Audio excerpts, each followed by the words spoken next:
Hello Taurus, Sun, Moon, Rising, and Venus signs. Kamusta kayo? Sana po nasa mabuti kayong kalagayan. Welcome back po sa Star Tarot. At kung bago kayo rito, welcome din po kayo. Please subscribe, like, share my videos, and leave me a comment kung nakaresonate po kayo. So first message ni Taurus is Sacred Mirror. Ayan. So, maaari na meron kayong mga situations sa ngayon, Taurus, wherein you will be realizing yung mga ano siguro, yung parang mga um, part of yourself, kumbaga, na uh, in the past parang dinideny ninyo or pa pwedeng hindi ninyo yung hindi ninyo pansin, yung hindi ninyo nanonotice, 'di ba? On a daily basis. Hindi ninyo nanonotice na ganun pala yung behavior ninyo, na ganun pala yung ugali ninyo, something like that. But now, maybe there is going to be a situation wherein makikita mo yun through other people. Okay? Po pwedeng meron kayong nakakasama or makakasama na someone na you will be observing that person at manonotice mo na the way that person talks, the way that person deals with other people, yung parang marirealize mo na, ay teka lang, parang ako siya. Parang ganun din ako eh. Baka masasabi mo sa sarili mo na kung papaano kinikerry ng taong yon yung sarili niya, kung papaano siya nakikipag-usap, papaano siya um, nakikipag-deal sa ibang tao, yung parang marirealize mo na parang ikaw yun, no? Kasi ganun-ganun ka din. Maaaring ganun din ang pag-uugali mo, ganun ka din makipag-usap sa ibang tao, ganun ka din makipag-transaction, yung mga ganun ba? No?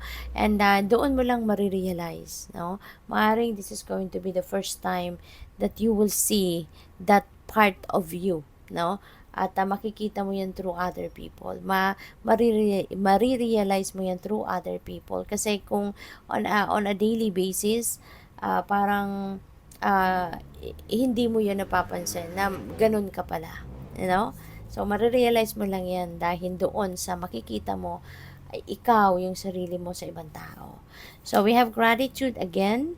Again and again, dapat talaga tayo yung magpapasalamat, Taurus. So, po pwede, at this time, siguro, meron kayong mga magagandang kaganapan sa buhay, maaring maraming mga blessings ang pwedeng dumating sa buhay mo sa ngayon, at kaya nire-remind kayo na once again, no, magpasalamat ka kasi kailangan natin yon, hindi ba? It is part of us, of our existence, na dapat lagi tayong nagpapasalamat sa mga biyaya, no, na binibigay sa atin ng Divine Universe. Hindi lang tayo dapat nagdadasal para humingi ng kung ano man ang kailangan natin sa buhay natin, but kailangan tayo magdadasal para magpasalamat din, no? We also need to be thankful and grateful, no, sa lahat ng meron tayo, sa lahat ng binibigay sa atin, at sa lahat ng kung ano ang meron tayo. Okay? Kasi we need to remember, no, na yung gratitude, yung pagpapasalamat natin, yung being thankful natin, that is parang susi natin yan, sa floodgates ng mas marami pang biyaya, mas marami pang abundance. So, we have you are light. Ayan. So, this is a reminder para sa iyo, Taurus, na you are light. Diba? Meron kang bit-bit na liwanag, no, na radiance na magagamit mo para masolve mo yung mga problema mo, magagamit mo para ma-inspire ka na magsikap, magtiyaga, mag-persevere, yung ganon. At saka, liwanag, no? Liwanag na magsisilbing liwanag din para sa ibang tao. Kasi maaari na isa ito sa mga mission mo sa ngayon sa buhay na kailangan mo na gamitin, no? Itong sarili mong liwanag to touch other people's lives. Gamitin mo yung sarili mong liwanag to help other people find their own light as well. Okay? Maaaring yun din ang isa sa mga mission mo sa ngayon. So, what else? We have overthinking can spoil the magic. That's very true.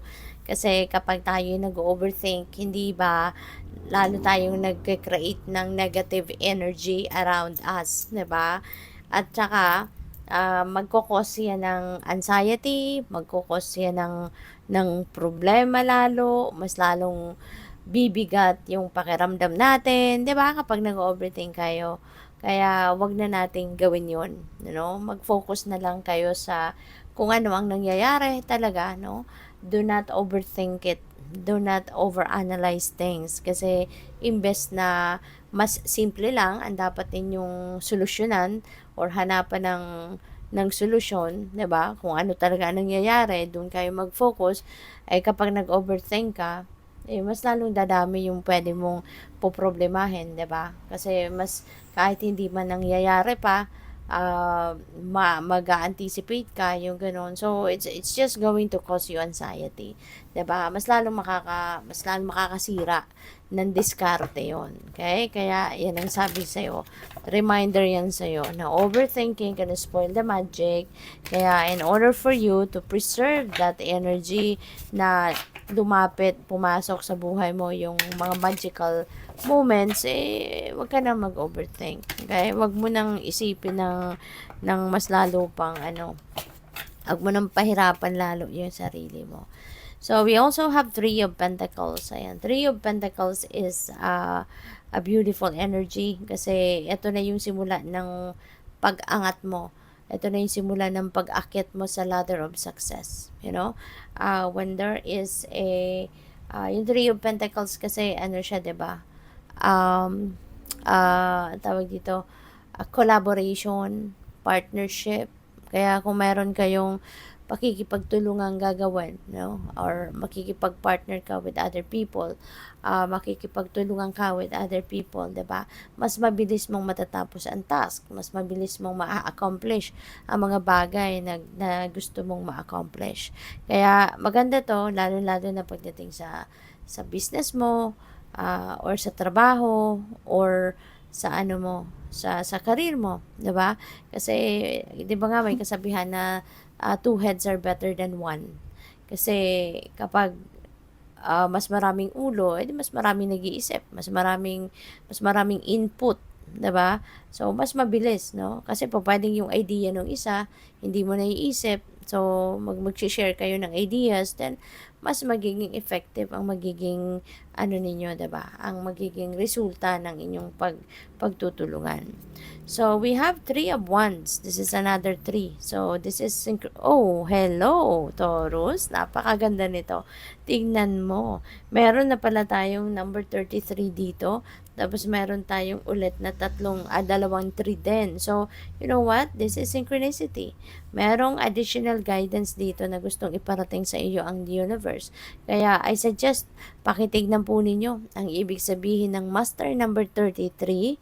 I-google po ninyo yan, anong ibig sabihin ng Master number 33 at Angel number 33. Pati na rin yung Angel number 333. Pakitignan po ninyo yan kasi meron pang mga additional messages and inspiration na mababasa kayo dyan, no? That will help you, no? Better your situation sa ngayon. Okay? So, Three of Wands is a beautiful energy then because this is good fortune energy. Nababalot din kayo rito ng good fortune. Yung swerte ay nandito kaya kung meron kayong may mga pinagpaplanuhan kayong gusto mong gawin sa ngayon, lalo-lalo na in terms of your money, career, and finances, this is the best time, to implement that. Kasi habang ang swerte ay nasa horizon mo. 'Di ba? Pwede rin ang iba sa inyo rito, you are waiting for something to come. Maaring outcome ito, maaring maaring mga resulta ng pinagsikapan mo, pinagtrabahuan mo na in the past, maaring isa yan, no, sa mga inaantay ninyo. Pwede rin na ibang you're waiting for the fruit of your labor siguro, no? For some of you, that is possible. Travel is also imminent dito for some of you, Taurus. Pwede ang iba sa inyo ay magta-travel, para iba sa inyo is going somewhere, diba? Pwedeng personal, pwedeng related sa trabaho or negosyo. Okay? So, we also have 3 of swords. Holy moly, this is another 3. You know what? Siguro, Taurus, yung 3 is a, number 3 or number 33 is a significant number for some of you. Dilat na dilat, no? Yung number 33 dito. Isipin mo, out of 7 cards, ilan ang 3 mo? 'Di ba? Dalawa, tapos ito. So, 5 ang 3 mo. Tapos, meron ka ding 3 dyan. First digit, so 37, is also number 3. So, maybe number 3, 33 is very significant for you. No? Kaya, I suggest, this is 333 na. So, angel number 333 and 33. Okay? Pakitignan po ninyo yan. Mayroong mga importanteng mensahe kayong mababasa dyan. I-google po ninyo yan. So, 3 of Swords. 3 of Swords is about, 3 of Swords is about, 3 of Swords is about heartache. This is about heartbreak. Pwedeng ang iba sa inyo rito is experiencing, heartbreak talaga. Na to although nakaraan na to, pero siguro parang bumabalik-balik. Natapos na to nangyari na to. O ano man itong heartache and heartbreak na to, nangyari na to sa iyo in the past, pero parang bumabalik-balik sa inyo yung pain. Pwedeng nare-remind kayo sa ngayon. Kasi nga, hindi pa kayo totally healed dito. Nakikita ninyo nahati, di ba? Yung puso ninyo nahati into 3.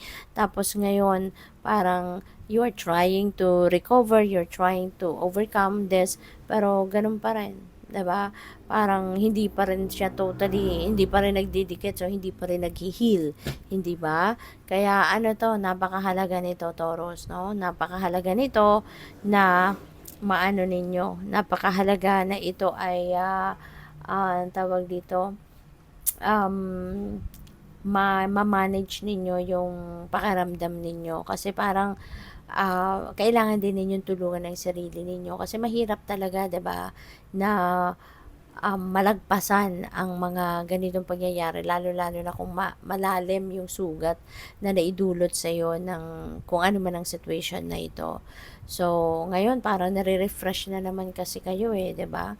Parang meron na naman nakapag-remind sa inyo ng kung ano ang nangyari in the past. Kaya ngayon parang nagbubukas uli, 'di ba? Yung mga sugat, parang ganon, nare-remind na naman kayo. So, but it's a process, no? It's a process. But yeah, kailangan mo din ng kailangan tulungan ng sarili mo. Magdasal ka para makaginhawa ka na. Alam mo yun, makapag-move on ka na sa sitwasyon na ito. Okay? Para gumaan na ang inyong pakiramdam. So, good luck. Thank you for watching Love and Light. Namaste.